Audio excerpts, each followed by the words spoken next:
కాకినాడ జిల్లా అన్నవరంలో వేయించేస్తున్న శ్రీ వీర వెంకట సత్యనారాయణ స్వామి వారి సన్నిధిలో ఈ నెల అనగా 6/2/2026 నా కోటి తులసి పూజ అన్నది ప్రారంభించడం జరిగింది.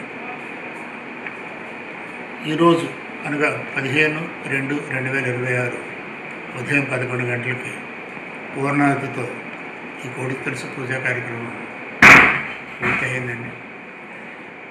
ఈ కార్యక్రమం చేయడానికి సుమారు 15 లక్షలు ఖర్చు అవుతుందని అంచనా వేసి కమిషనర్ వారికి నివేదిక పంపడం జరిగింది. వారు 12 లక్షలకి పర్మిషన్ ఇచ్చున్నారు.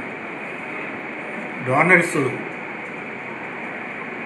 స్వచ్ఛందంగా ఒక 15 లక్షల వరకు, అంటే వస్తువు రూపాయి కానివ్వండి, సొమ్ము రూపాయినా కానీ ఒక 15 లక్షల వరకు డోనర్స్ నుంచి విరాళాలు వచ్చాయి. అందులో 135 మంది, అంటే 1500 ఏదైతే మనం వన్ డే అన్నది కార్యక్రమంలో పార్టిసిపేట్ చేయడానికి మనం 1500 పెట్టామో దానికి 135 మంది టికెట్స్ తీసుకొని ఆ పూజలో పాల్గొనడం జరిగిందండి. అలాగే ఈ కార్యక్రమంలో వైదికంగా 62 మంది వైదికులు ఇందులో పాల్గొనడం జరిగింది. వారికి సంభావన కింద 3,66,6,000 సంభావన కింద కూడా జరిగింది.